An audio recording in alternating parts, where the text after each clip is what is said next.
জিয়া হত্যা মামলার আসামি সাবেক সেনা কর্মকর্তা মোজাফফরকে বৃহস্পতিবার ট্রাইব্যুনালে হাজিরের নির্দেশ। সাবেক আইজিপি বেনজিরের তথ্য চায় দুবাই, দু একদিনের মধ্যে পাঠাবে দুদক। সরকারের সমালোচনা করতে গিয়ে আইন ভঙ্গ করা যাবে না বললেন তথ্য উপদেষ্টা। অপতথ্য ও সাইবার বুলিং ঠেকাতে আইনজীবী ও বিশেষজ্ঞদের নিয়ে প্যানেল চলতি সপ্তাহেই। হঠাৎ করে একটা তাপ এসে হাতে লাগার পর আমি অজ্ঞান হয়ে যাই। একটা মেয়ে আমার কাছে এসেছিল যার পুরা শরীরে পুরা পিছনে সব জায়গায় পুরো আগুন লাগা। বছর ঘুরলেও মাইলস্টোন ট্র্যাজেডির ক্ষত বয়ে বেড়াচ্ছে স্বজন সহপাঠী আহতরা। ক্যাম্পাসে স্মরণ সভা।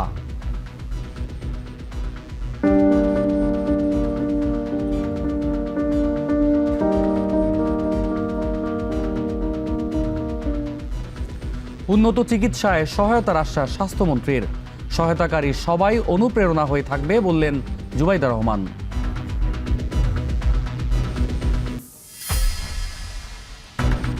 বিমান ভাড়া কমলেও খাবার সহ বেড়েছে হজের অন্যান্য খরচ। সরকারি বেসরকারি মিলিয়ে 3টি প্যাকেজ ঘোষণা। 8 এপ্রিল নিবন্ধন শুরু করতে হবে 24 সেপ্টেম্বরের মধ্যে।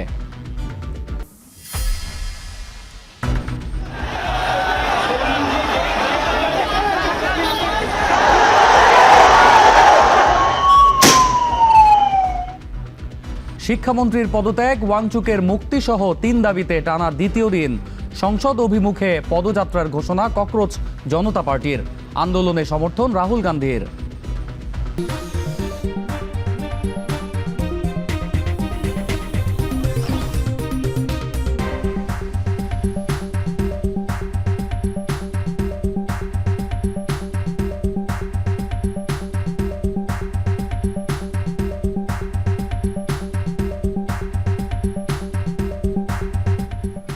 স্বাগত এখন বিকেলে পুরো আয়োজনে, সঙ্গে আছে আমি অন্যয় কর্মকার। সাবেক রাষ্ট্রপতি জিয়াউর রহমান হত্যা মামলার আসামি গ্রেপ্তার সাবেক সেনা কর্মকর্তা মোজাফফর হোসেনকে এবার আন্তর্জাতিক অপরাধ ট্রাইব্যুনালের মামলায়ও আসামি করা হচ্ছে। প্রসিকিউশনের আবেদনের পর বৃহস্পতিবার তাকে হাজিরের নির্দেশ দিয়েছেন ট্রাইব্যুনাল।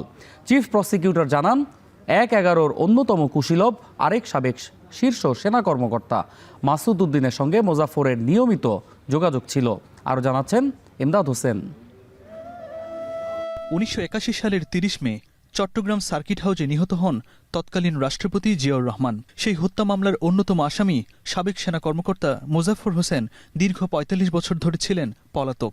গত বৃহস্পতিবার তাকে গ্রেফতার করে আইনশৃঙ্খলা বাহিনী। তবে জিয়া হত্যা মামলার আসামি হিসেবেই নন, এবার মানবতাবিরোধী অপরাধের মামলাতেও বিচারের মুখোমুখি হচ্ছেন মোজাফফর হোসেন। আন্তর্জাতিক অপরাধ ট্রাইব্যুনালে তাকে গ্রেফতার দেখানোর আবেদন করেছে প্রসিকিউশন। গ্রেফতার দেখানোর আগে যেহেতু তিনি সেনাবাহিনীর তত্ত্বাবধানে রয়েছেন, সেই কারণে আজকে আমি একটা অ্যাপ্লিকেশন দিয়েছি যে তাকে আর্মির তত্ত্বাবধান থেকে প্রোটেকশন ওয়ারেন্টে আমাদের ট্রাইব্যুনালে হাজির করার জন্য আগামী 23 তারিখে 10টার মধ্যে তাকে হাজির করার জন্যে আর্মির অ্যাডজুটেন্ট জেনারেল বরাবরে একটি প্রোটেকশন ওয়ারেন্ট ইস্যু হয়েছে। তাকে আগামী তারিখে যদি আনা হয় আমাদের ট্রাইব্যুনালে, দেন আমরা তাকে শোন অ্যারেস্টের আবেদন করব এবং পরবর্তীতে অন্যান্য আইনগত যেসব কার্যক্রম আছে সেগুলি করা হবে। চিফ প্রসিকিউটর জানান, 1/11 কুশীলব সাবেক শীর্ষ সেনা কর্মকর্তা মাসুদ উদ্দিন চৌধুরীর সাথে জন্ড ছদ্মনামে নিয়মিত যোগাযোগ রাখতেন পলাতক মুজাফফর। 1/11 থেকে 24-এর অভ্যুত্থান সব ঘটনায় তাদের সম্পৃক্ততা থাকার দাবি করেন তিনি। জন্ড নামটি যখন এটা একটু সন্দেহজনক মনে হলো, তখন আমাদের তদন্ত সংস্থা এই বিষয়ে তো উদ্ঘাটন করতে গিয়ে দেখলো যে এই জন্ড আর কেউ নন, তিনি হচ্ছে মেজর অবসরপ্রাপ্ত মোজাফফর হোসেন, যিনি আমাদের প্রয়াত রাষ্ট্রপতি শহীদ রাষ্ট্রপতি জিয়াউর রহমানের অন্যতম হত্যাকারী। এদিকে চিফ প্রসিকিউটরের অনুরোধে ডিজিএফআই, র্যাব ও ডিবির গোপন বন্দিশালা পরিদর্শনে যাবেন ট্রাইব্যুনাল 1-এর 3 বিচারক। ট্রাইব্যুনাল 1 সম্মতি জ্ঞাপন করেছেন যে ট্রাইব্যুনালের 3 জন বিচারক তারা যে কোনো সময় আমাদেরকে দিন তারিখ দেবেন। এই যে আয়নাগর নামীয় যে ক্রাইম সিন যেগুলো আছে সেগুলো তারা সরজমিনে পরিদর্শন করবেন এবং নিয়মটি হচ্ছে যে এই পরিদর্শনের ক্ষেত্রে সম্ভবত তারা আমাদেরকে নোটিশ করবেন এবং যদি আসামি পক্ষের কেউ যদি যেতে চান তাদেরকেও নোটিশ করবেন এবং যৌথভাবে সেই পরিদর্শন কার্যটি সম্পন্ন হবে। এছাড়া জুলাই আন্দোলনে উত্তরায় মীর মুগ্ধ সহ 11 হত্যা মামলার অভিযোগ গঠনে প্রসিকিউশনের শুনানি শেষ হয়েছে। আসামিপক্ষের শুনানি শুরু হবে বৃহস্পতিবার। ইমদাদুল আজাদ, এখন, ঢাকা। অপতথ্য আর সাইবার বুলিং প্রতিরোধে কঠোর অবস্থান নিচ্ছে সরকার। অপরাধীদের আইনের আওতায় আনতে গঠন করা হচ্ছে বিশেষ আইনজীবী প্যানেল। চলতি সপ্তাহে এ সংক্রান্ত প্রজ্ঞাপন জারি করা হবে বলে জানিয়েছেন তথ্য উপদেষ্টা ডাক্তার জাহিদুর রহমান। সকালে সচিবালয়ে নিয়মিত ব্রিফিংয়ে উপদেষ্টা আরও বলেন, সরকার ও মন্ত্রীদের নিয়ে সমালোচনা করতে কোনো বাধা নেই, তবে আইন যেন ভঙ্গ না হয় সেদিকে খেয়াল রাখতে হবে। বিস্তারিত হাসিব বিল্লার প্রতিবেদনে। সোশ্যাল মিডিয়ায় অপতথ্যের ছড়াছড়ি আর সাইবার বুলিং এখন উদ্বেগের কারণ।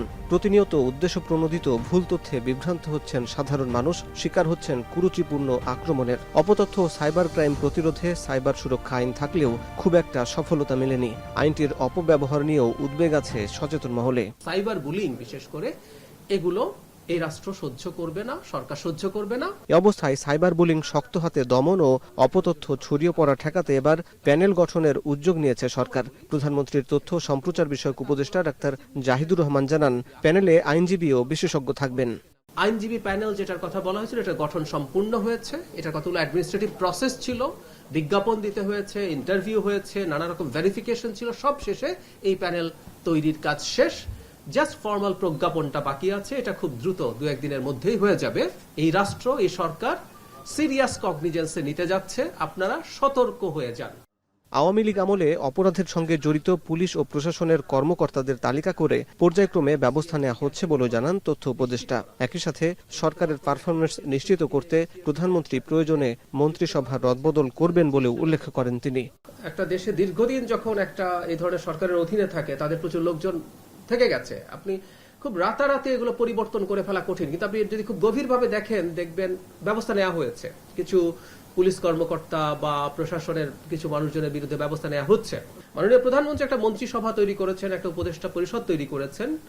এটুকু ওনার সাথে কথা প্রসঙ্গে আমি যতটুকু বুঝি, ওনার যদি কখনো মনে হয় যে কেউ ভালো পারফর্ম করতে পারছেন না, তার জায়গায় দপ্তর পুনর্বন্টন অথবা নতুন কাউকে দেয়া, এগুলো যদি প্রয়োজন মনে করেন তিনি সেটা করবেন। তথ্য উপদেষ্টা কথা বলেন মাইলস্টোন বিমান দুর্ঘটনা নিয়েও। 1 বছরেও ঘোষিত ক্ষতিপূরণ দিতে না পারাকে সরকারের ব্যর্থতা হিসাবে স্বীকার করে তিনি জানান, দ্রুততম সময়ে যাচাই বাছাই শেষে ক্ষতিগ্রস্তদের সহায়তার ব্যবস্থা করা হবে। এই মর্মান্তিক ঘটনা, মানে টাকা দিয়ে কারো কোনো ক্ষতিপূরণ হয় না, আসলে সন্তানের মৃত্যু হয় না, কিন্তু তারপরও রাষ্ট্র তার সক্ষমতার মধ্য থেকে যতটুকু এই পরিবারের পাশে দাঁড়ানো যায় সেই চেষ্টা যেন করে, আমি মাননীয় প্রধানমন্ত্রীকে নিজেই বলব। হাসিব বিল্লাহ, এখন, ঢাকা। দুর্নীতির মামলায় অভিযুক্ত সাবেক আইজিপি বেনজির আহমেদকে ফেরত পাঠাতে কিছু বিষয়ে ব্যাখ্যা চেয়ে সম্প্রতি দুদককে চিঠি দেয় দুবাই পুলিশ। এর জবাব 2-1 দিনের মধ্যে পাঠানো হবে বলে জানিয়েছেন সংস্থাটির মুখপাত্র আক্তারুল ইসলাম। মঙ্গলবার দুপুরে এক ব্রিফিংয়ে এসব কথা বলেন তিনি। বলেন, অবৈধ সম্পদ অর্জনের মামলার নথিসহ অন্যান্য প্রয়োজনীয় নথিপত্র পাঠানোর প্রস্তুতি চলছে। বেনজিরের বিরুদ্ধে পাসপোর্ট জালিয়াতিসহ অঢেল সম্পদ অর্জনের অভিযোগে দুদক 6টি মামলা করেছে বলেও জানান তিনি। উল্লেখ্য, জুন মাসের মাঝামাঝি সময়ে পলাতক সাবেক আইজিপি বেনজির আহমেদকে ইন্টারপোলের মাধ্যমে দুবাই পুলিশ গ্রেপ্তার করে। এরপরই এই আসামিকে দেশে ফেরাতে তোড়জোড় শুরু করে দুদক। মাত্র 2 দিনের ব্যবধানে সমস্ত নথিপত্র প্রস্তুত করে প্রত্যর্পণপত্র পাঠায় সংস্থাটি। চিঠির জবাবে 1 মাস পর বেনজিরকে ফেরত পাঠাতে নীতিগত সম্মতি দিয়ে মামলাসহ কিছু বিষয়ে ব্যাখ্যা তলব করে সম্প্রতি বাংলাদেশকে চিঠি দেয় দুবাই পুলিশ। চিঠি হাতে পেয়ে সেই জবাব প্রস্তুত করতে শুরু করেছে দুদক। এর মধ্যে 74 কোটি টাকার অবৈধ সম্পদ মামলার বিচার কাজ শুরু হয়েছে। একদমই সম্প্রতি দুবাই পুলিশ থেকে কয়েকটা বিষয়ে মূলত ক্লিয়ারেন্সের জন্য তারা আরেকটা পত্র প্রেরণ করেছেন। এই পত্র দুর্নীতি দমন কমিশনেও এসেছে। দুর্নীতি দমন কমিশনের সংশ্লিষ্ট যে বিষয় আছে, দুদকের তদন্ত কর্মকর্তা সেটা প্রস্তুত করছেন। খুব শীঘ্রই হয়তো এই যে বিষয়গুলো জানতে চাচ্ছেন যেটা ক্লিয়ার করে কয়েকদিনের মধ্যে হয়তো পাঠাবেন। গেল বছরের এদিন মাইলস্টোন স্কুল অ্যান্ড কলেজের একটি ভবনে একটি প্রশিক্ষণ বিমান বিধ্বস্ত হয়ে প্রাণ হারান শিক্ষক, অভিভাবক ও শিক্ষার্থীসহ ৩৬ জন। ভয়াবহ এ ঘটনার ১ বছর ঘিরে ক্যাম্পাসে শোক ও দোয়া অনুষ্ঠানের আয়োজন করেছে কলেজ কর্তৃপক্ষ। এ নিয়ে আরও জানাতে সেখান থেকে যুক্ত হচ্ছেন সহকর্মী আতিক মেজবা লগ্ন। লগ্ন, জানাবেন মাইলস্টোন ট্র্যাজেডির ১ বছরে আজ কলেজ প্রাঙ্গণে কি কর্মসূচি থাকছে আর কি বলছেন এ ঘটনায় ভুক্তভোগীরা?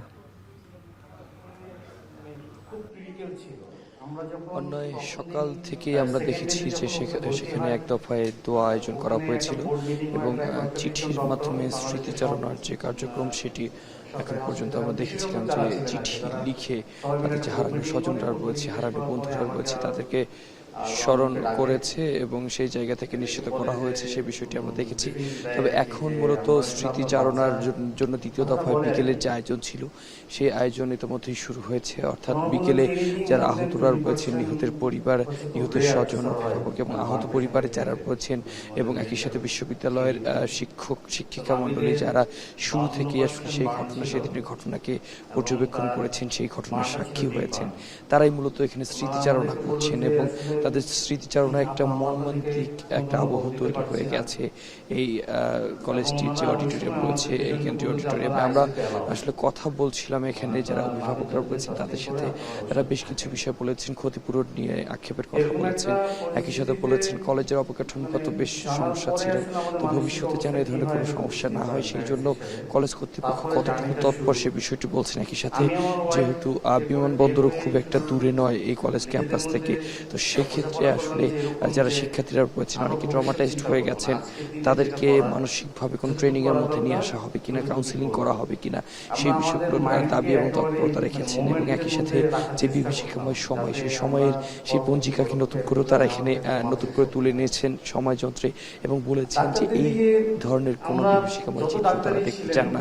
এবং আরেকটি বিষয় নিশ্চয়ই জানা আছে যে আজকে দুপুরে সকালের পর থেকেই যেহেতু burn and plastic surgery institute সেখানে অভিভাবকদেরকে নিয়ে একটি আয়োজন হয়েছিল এবং সেখানেও কিন্তু তারা অনেকগুলো দাবি জানিয়েছিলেন এবং সেখানেও যে বলেছিলেন যে মূলত আসলে তারা চান না যে আর কোনো ক্ষতি হোক, তারা ক্ষতিপূরণের থেকেও চান যে ভবিষ্যতে যেন এই ধরনের কোনো ঘটনা হয় সেদিকে তৎপরতা ঠিক রাখতে হবে। ঠিক একই সুর আমরা এখানে দেখতে পাচ্ছি, এখানে যারা কলেজ কর্তৃপক্ষ রয়েছেন তারাও বলেছেন তারাও আসলে শোকাগ্রস্ত। তবে যেভাবে আসলে কলেজের বা আশেপাশের লোকজন এগিয়ে এসেছিল, শিক্ষিকাদের যে ত্যাগ রয়েছিল সেটা আসলে ভবিষ্যতের জন্য একটা দৃষ্টান্ত হয়ে থাকবে এবং এই ধরনের কোনো নেতিবাচক দৃষ্টান্ত যেমন দেখতে চায় না, ঠিক একইভাবে যে সাহসিকতার মধ্য দিয়ে শিক্ষকরা এগিয়ে এসেছিল সেই সাহসিকতা প্রেরণা যোগাবে ভবিষ্যতে, তো এই কথাই বলছিল। তো এই ছিল আমার এখান থেকে সর্বশেষ। মাইলস্টোন ট্র্যাজেডির ১ বছরে কলেজ প্রাঙ্গণে বিভিন্ন কর্মসূচির বিস্তারিত জানাচ্ছিলেন সহকর্মী আতিক মেজবা লগ্ন। মাইলস্টোন দুর্ঘটনায় দগ্ধ ও আহত ৫৭ জন চিকিৎসাধীন ছিলেন জাতীয় বার্ন ইনস্টিটিউটে। দীর্ঘ চিকিৎসা শেষে এদের মধ্যে ২৫ জন সুস্থ হয়ে বাড়ি ফিরলেও তাদের এখনও চিকিৎসা নিতে হয় নিয়মিত। হতাহতদের স্মরণ সভায় জিয়াউর রহমান ফাউন্ডেশনের vice president doctor Zubaida Rahman বলেন, ভয়াবহ এই দুর্ঘটনার ধকল কাটিয়ে উঠতে যারা কাজ করেছেন জাতি তাদের আজীবন স্মরণ করবে। এদিকে সকালে ক্যাম্পাসে দোয়া মাহফিল হয়েছে। বিস্তারিত প্রতিবেদনে। উত্তরার মাইলস্টোনের আকাশ ভেদ করে নামছে বিমান, যাত্রীবাহী কিংবা প্রশিক্ষণ, আর নিচে চলছে দোয়া মাহফিল। ঠিক ১ বছর আগে এই দিনেই এমন একটি বিমান দুর্ঘটনার মর্মান্তিক ট্র্যাজেডিতে শোকে স্তব্ধ হয়েছিল পুরো দেশ।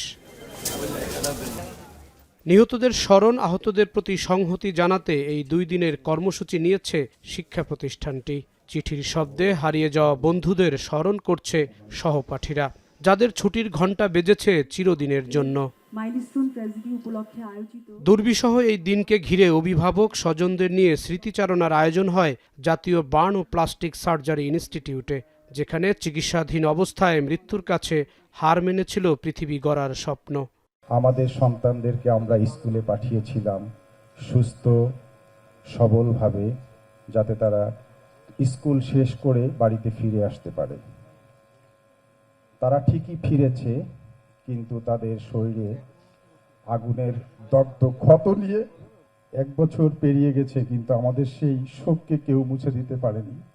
এদিন জোড়াকন্যা হারানো মা আকলিমার আর্তনাদ আর শিক্ষার্থীদের জন্য জীবন উৎসর্গ করা মাহারিন চৌধুরীর স্বামীর কণ্ঠে উঠে আসে সেই নির্মম দিনের স্মৃতি। আমার সন্তান আহত হওয়ার পর আমি তার কষ্ট দেখেছি, তার ভয় দেখেছি, তার নীরবতা দেখেছি, আর একজন মা হিসেবে প্রতিটি মুহূর্তে আমার ভিতর থেকে ভেঙে পড়েছি। বাংলাদেশের ইতিহাসে আমার মনে হয় যে এরকম আগুনে পোড়ার কোনো ঘটনা ঘটে নাই।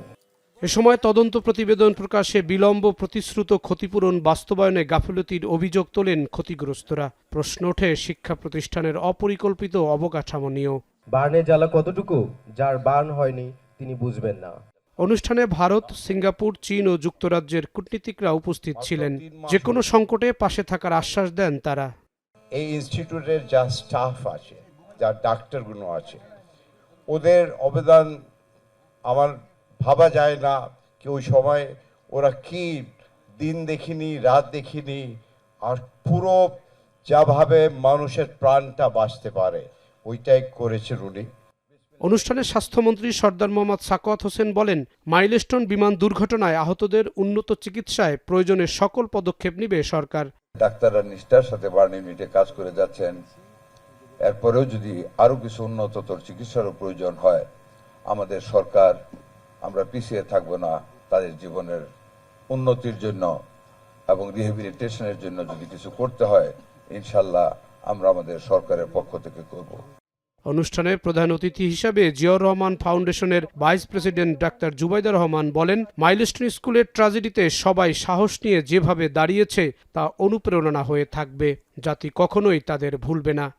মাইলস্টোন ট্র্যাজেডিতে আহত শিক্ষক, শিক্ষিকা, শিক্ষার্থীবৃন্দের মনোবল সকলের প্রেরণার উৎস। ভয়াবহ অভিজ্ঞতার পরও আপনারা যেভাবে সাহস ও সংকল্প নিয়ে ভবিষ্যতের দিকে এগিয়ে যাচ্ছেন, জাতি কোনোদিন ভুলবে না। পরে ডাক্তার জুবাইদা রহমান ভুক্তভোগীদের সঙ্গে কথা বলেন, জানান সহমর্মিতা, দিয়েছেন সাহস আর পাশে থাকার আশ্বাস। মাননীয় প্রধান অতিথি ডক্টর জুবাইদা রহমান। জাহিদ হাসান, এখন ঢাকা।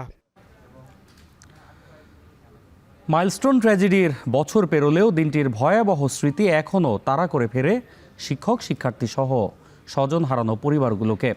মাইলস্টোন দুর্ঘটনায় ক্ষতিগ্রস্তরা কেমন আছেন জানার চেষ্টা করেছেন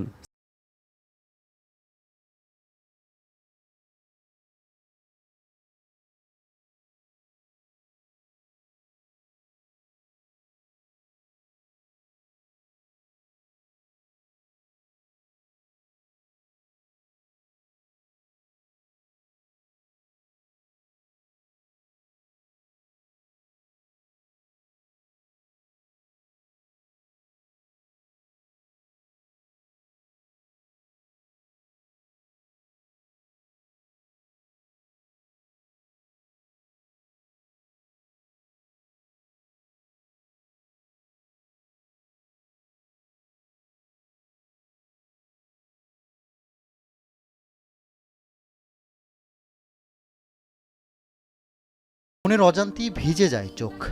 এখনও মাঝে মাঝে আকাশে বিমানের শব্দে আটকে ওঠেন শিক্ষক, শিক্ষার্থীরা।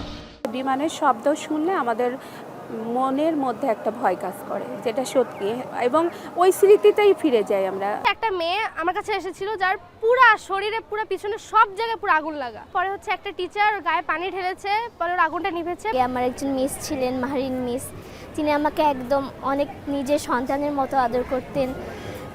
তার কথা ভাবলে আমার এখন অনেক খারাপ লাগে। সেদিনের ভয়ঙ্কর দুর্ঘটনায় 28 জন শিক্ষার্থী সহ প্রাণ হারিয়েছিলেন 36 জন, আর বিভিন্ন তথ্যমতে আহতের সংখ্যা ছিল 165, যার মধ্যে অনেকেই সুস্থ হয়ে ফিরেছেন ক্লাসে। দুর্ঘটনায় হারানো সহপাঠীদের মনে ধারণ করতেই প্রতিনিয়ত স্কুলে আসছে তারা, যে চেষ্টাটা কেবল নিজেদের ফিরে পাবার। হঠাৎ করে একটা তাপ এসে হাতে লাগার পর আমি অজ্ঞান হয়ে যাই। পরে ও সবাই চিল্লি শুনে পরে পিছনে ফিরে দেখি আমার অনেক ফ্রেন্ড আপুরা, ওদের হাতের চামড়া ঝলসে পড়তেছে, কার ব্যাগে আগুন লাগছে। এই কথাগুলো মনে পড়লে মনটা কেন যেন খারাপ হয়ে যায়। তাদের কথা মনে পড়ে যে আমাদের কলিগ ছিল, আমাদের একদম ছোট ছোট বাচ্চাগুলো ছিল, ওই বাচ্চারা এসে জড়ায় ধরতো, সেই বাচ্চাগুলো আজকে নাই। আমরা আসলে প্রতিদিন মনে করি ওদের কথা। আমাদের কথা হয়েছিল দুর্ঘটনায় নাফি ও নাজিয়া নামের 2 সন্তান হারিয়ে নিঃসন্তান হওয়া পিতা আশরাফুলের সঙ্গে।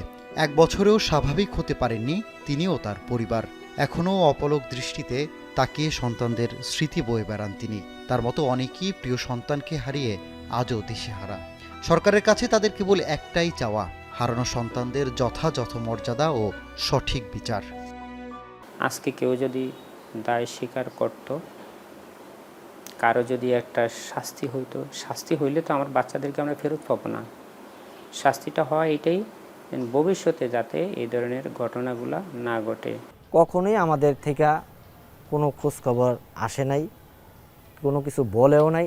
আমরা এটা যে সুষ্ঠু বিচার চাইছিলাম, পুরোপুরি তদন্ত চাইছি, সেটাও আমাদের দেওয়া হয় নাই।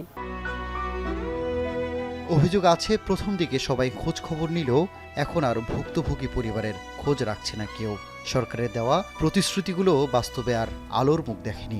এমনকি দুর্ঘটনায় মারা যাওয়া স্কুলকর্মী মাসুমা বেগমকে প্রতিষ্ঠান থেকেও কোনো সহযোগিতা করা হয়নি বলে অভিযোগ করেন তার স্বামী। গত জুলাইয়ের 21 তারিখে যে ঘটনাটা হয়েছে, এরপরের থেকে আমার সাথে যোগাযোগ স্কুলের পক্ষ থেকেও করে নাই, আর কোনো সরকারের পক্ষ থেকেও কোনো হয়। যদিও এই দিনটিকে স্মরণ করতে দোয়া মাহফিল ও মাইলস্টোনের সব ক্যাম্পাস বন্ধ রাখবে কর্তৃপক্ষ।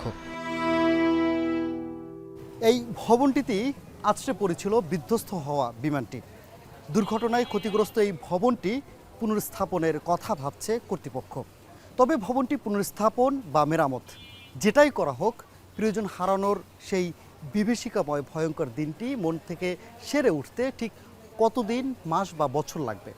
নাকি সারা জীবন এই ক্ষত বয়ে বেড়াতে হবে স্বজন, সহপাঠী, সহকর্মী হারানো মানুষগুলোকে? সেই প্রশ্নটি সময়ের কাছেই তোলা থাকুক। সানিম মৃধা, এখন, ঢাকা। 2027 সালের হজ প্যাকেজে বিমান ভাড়া 24,830 টাকা কমিয়ে 1,30,000 ধরা হলেও মূল প্যাকেজের খরচ বেড়েছে। সকালে সচিবালয়ে সরকারি বেসরকারি 3টি প্যাকেজ ঘোষণা করেন ধর্মমন্ত্রী। আগামী বছরের 8 এপ্রিল শুরু হতে যাওয়া হজ যাত্রার নিবন্ধন শেষ হবে চলতি বছরের 24 সেপ্টেম্বর। বিস্তারিত জাওয়াদ মাহমুদের প্রতিবেদনে। চলতি বছর বাংলাদেশ থেকে হজ করেছেন ৭৮,000-এর বেশি মুসল্লি। চাঁদ দেখা সাপেক্ষে 2027 সালের মে মাসের মাঝামাঝি অনুষ্ঠিত হবে পবিত্র হজ। এর 10 মাস আগেই ঘোষণা করা হলো 2027 সালের হজ প্যাকেজ।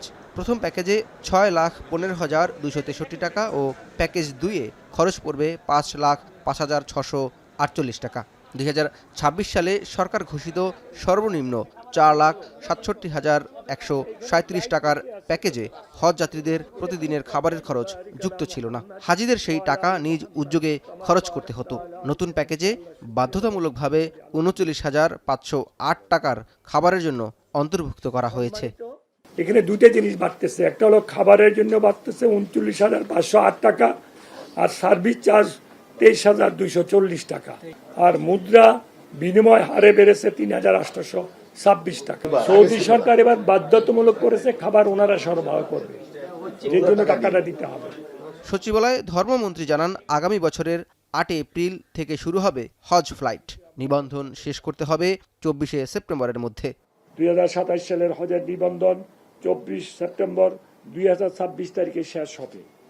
এই হজ সিস্টেমে প্যাকেজ নির্বাচন করে 3.5 লক্ষ টাকা জমা দিয়ে প্রাথমিক নিবন্ধন ও প্যাকেজের সমুদয় টাকা জমা দিয়ে চূড়ান্ত নিবন্ধন করা যাবে।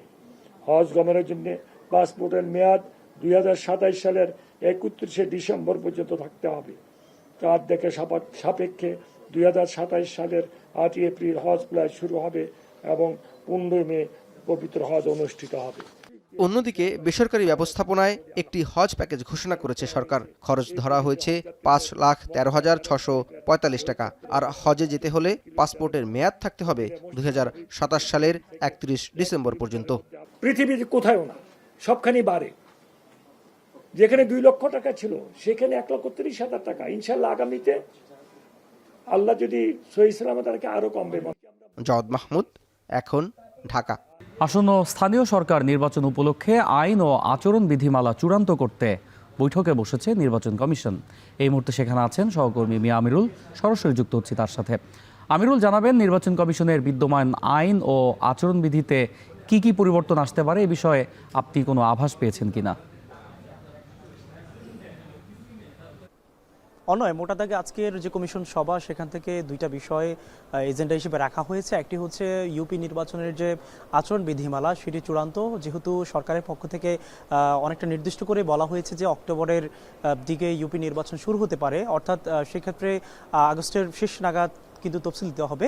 আমরা এখানে দেখেছিলাম যে বিদ্যমান যে আইনটি রয়েছে মূলত স্থানীয় সরকার নির্বাচনের 2016 সালের দিকে সেটি কিছুটা ঘষামাজা করা হয়েছিল। প্রায় 10 বছর ধরে সেই আইন কিন্তু বিদ্যমান ছিল, যেহেতু মাঝে অনেকটা সময় ধরে স্থানীয় নির্বাচন হয়নি, যেহেতু আগামী কিছুদিন পর স্থানীয় সরকার নির্বাচনের প্রতিষ্ঠানগুলোর ভোট শুরু হতে যাচ্ছে, সেক্ষেত্রে নির্বাচন কমিশন বর্তমান যে প্রেক্ষাপট রয়েছে সেই প্রেক্ষাপটের আলোকে তারা কিন্তু বেশ কিছু সিদ্ধান্ত নিতে যাচ্ছে। এই ক্ষেত্রে আমরা যেমনটি দেখেছিলাম, যেহেতু সংশ্লিষ্ট জায়গার যে সংসদ সদস্য থাকেন তার একটা প্রভাব থাকে স্থানীয় পর্যায়ে নির্বাচনে, এবার নির্বাচন কমিশন সেখানটা একটু কঠোর হতে চাচ্ছেন এবং একই সাথে পোস্টারের যে ব্যবহার সেটি কিন্তু নিষেধাজ্ঞা আনার বিষয়ে কিন্তু এখানে একটা কথা উঠে এসেছে। যেহেতু এই ব্যাপারগুলো মূলত নির্বাচন কমিশন অংশীজনদের সাথে, বিশেষ করে রাজনৈতিক দল যারা রয়েছে তাদের কাছ থেকে তারা কিন্তু একটি মতামত নিয়েছিল গত মাসের 10 থেকে 30 তারিখ পর্যন্ত। সেখানটায় আমরা দেখেছিলাম মোটা দাগে কিন্তু এই ধরনের মতামত এসেছিল। এটি যেটি বলছিলাম ইউপি নির্বাচনের কথা, একই সাথে আমরা দেখেছিলাম স্থানীয় পর্যায়ের যে অন্যান্য প্রতিষ্ঠানগুলো রয়েছে, বিশেষ করে উপজেলা পৌরসভা থেকে শুরু করে অন্যান্য যে প্রতিষ্ঠান, সেখানটায় আমরা দেখেছিলাম বিশেষ করে সশস্ত্র বাহিনী সংজ্ঞায় সেনাবাহিনীকে যুক্ত করার একটি কথা রয়েছে এবং একই সাথে নির্বাচনের যে অঙ্গীকারনামা, আমরা যেটি আগের সময় দেখেছিলাম যে জাতীয় নির্বাচন অঙ্গীকারনামা ছিল, এবার স্থানীয় সরকার নির্বাচনে এমন একটি অঙ্গীকারনামা কমিশন নিতে যাচ্ছে যেন কোনো প্রকার সমস্যা না হয়। এবং সব মিলে বলা ছিল আজকের যে বৈঠক, সেই বৈঠকের পরবর্তী যে ব্রিফিং রয়েছে সেই ব্রিফিংয়ের মধ্য দিয়ে আমরা কিন্তু আরও বিস্তারিত জানাতে পারবো আপনাকে। নয় স্থানীয় সরকার নির্বাচনের আচরণ বিধিমালা চূড়ান্ত করতে বৈঠকে বসেছে নির্বাচন কমিশন, সে বিষয়ে জানাচ্ছিলেন সহকর্মী মিয়া আমিরুল। সিলেট বিভাগে নদ নদীর পানি কমলেও বাড়তে শুরু করেছে যমুনার পানি, ফলে বগুড়া ও সিরাজগঞ্জের নিম্নাঞ্চল ও চরাঞ্চলের মানুষের মাঝে দেখা দিয়েছে বন্যাতঙ্ক। এদিকে পানি কমায় ভাঙন বেড়েছে ঠাকুরগাঁওয়ের টাঙ্গন নদীতে। তিস্তা নদীর পানি বিপদসীমার নিচ দিয়ে প্রবাহিত হলেও তলিয়ে গেছে আশপাশের চরাঞ্চল।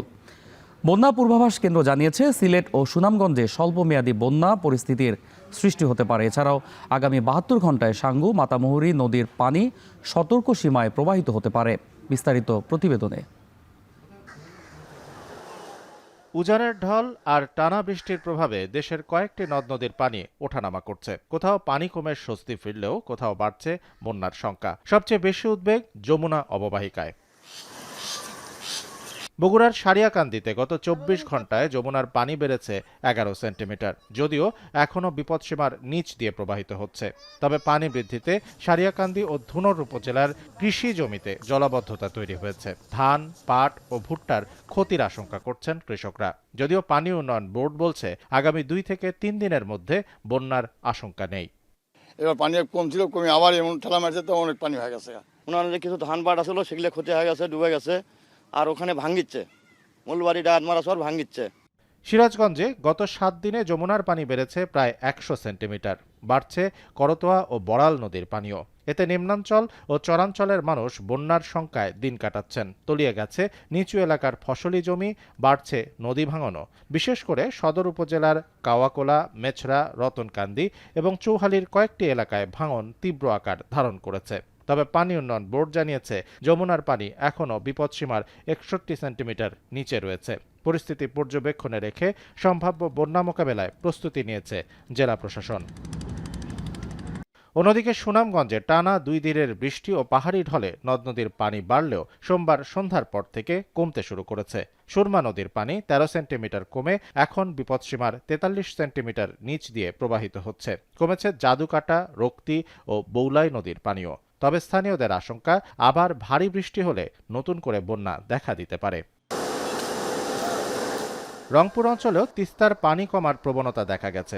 মঙ্গলবার সকাল পর্যন্ত তিস্তার পানি বিপদসীমার 22 সেন্টিমিটার নিচ দিয়ে প্রবাহিত হয়েছে। তবে উজানের ঢলে শাখা নদীগুলোতে পানি বেড়ে যাওয়ায় চরাঞ্চলের অনেক ফসলি জমি তলিয়ে গেছে। যদিও ভাঙন রোধে আগাম নেওয়া ব্যবস্থার কারণে এবার বড় ধরনের নদী ভাঙন তুলনামূলক কম। আর ঠাকুরগাঁওয়ে টাঙ্গন নদীর পানি কমলেও বেড়েছে নদী ভাঙন। কয়েকদিনের বৃষ্টিতে নদীগর্ভে বিলীন হয়েছে বসতঘর, আবাদি জমি ও গাছপালা। ক্ষতিগ্রস্ত পরিবারগুলো সরকারি সহায়তার দাবি জানিয়েছে। পানি উন্নয়ন বোর্ড বলছে, নদীর পানি বর্তমানে বিপদসীমার প্রায় 2.5 মিটার নিচে রয়েছে এবং ভাঙন রোধে জিও ব্যাগ ফেলা হচ্ছে। পানিটা বাড়ে গেছে, বাড়ে যাওয়ার পর থেকে মনে করেন যে আমরা এগুলা নিতে পারিনি, সব নদীতে ভাসে চলে গেছে।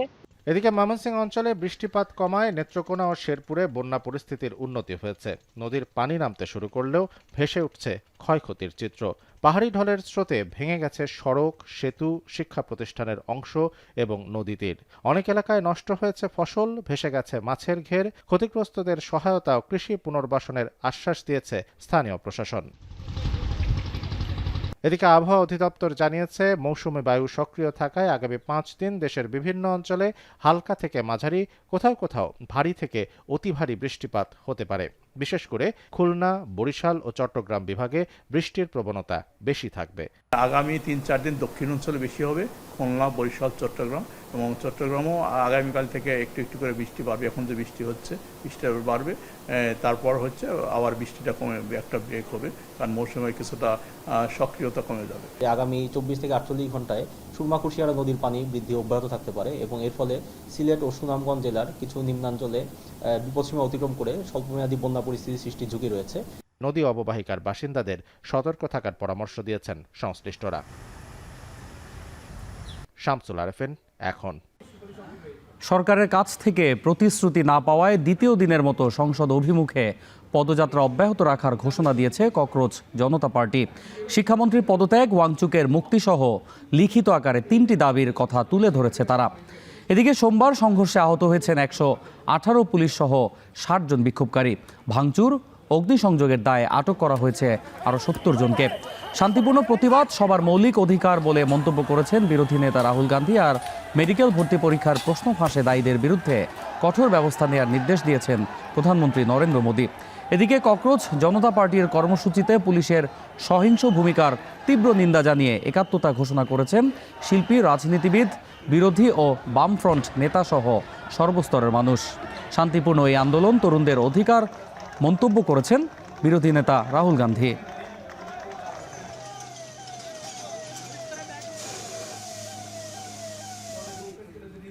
এদিকে প্রস্তাবিত ভারত মার্কিন বাণিজ্য চুক্তির বিরুদ্ধে প্রতিবাদ জানিয়ে দিল্লি অভিমুখে পদযাত্রা শুরু করেছে পাঞ্জাবের শত শত কৃষক। তবে হরিয়ানার প্রবেশ পথেই তাদের আটকে দেয় পুলিশ। তাদের পদযাত্রা ঠেকাতে পাঞ্জাব হরিয়ানা সীমান্তে ব্যারিকেড বসিয়েছে পুলিশ। এরপর কৃষকরা সেখানে প্রতিবাদ শুরু করেন। তাদের অভিযোগ, পাঞ্জাবের ভূখণ্ডের ভেতরে ব্যারিকেড বসিয়েছে হরিয়ানার পুলিশ, অথচ এই বেআইনি কাজের প্রতিবাদ না করে নীরব দর্শকের ভূমিকা পালন করছে পাঞ্জাব সরকার। তবে পাঞ্জাবের পদযাত্রা বাধা দিলেও আম্বালা, কুরুক্ষেত্র ও পার্শ্ববর্তী জেলাগুলো সহ হরিয়ানার কৃষকরা দিল্লির দিকে তাদের পদযাত্রা অব্যাহত রেখেছেন। সমাবেশ করার গণতান্ত্রিক অধিকার দমনের সরকারকে দায়ী করেন কৃষকরা। এ ঘটনা 2024 সালের ফেব্রুয়ারিতে কৃষকদের দিল্লি চলো আন্দোলনেরই পুনরাবৃত্তি। সে সময় কৃষকদের পদযাত্রা ঠেকাতে কংক্রিটের ব্লক, লোহার কাঁটাতার ও কয়েক স্তরের ব্যারিকেড দিয়ে সীমান্তকে দুর্গে পরিণত করা হয়েছিল।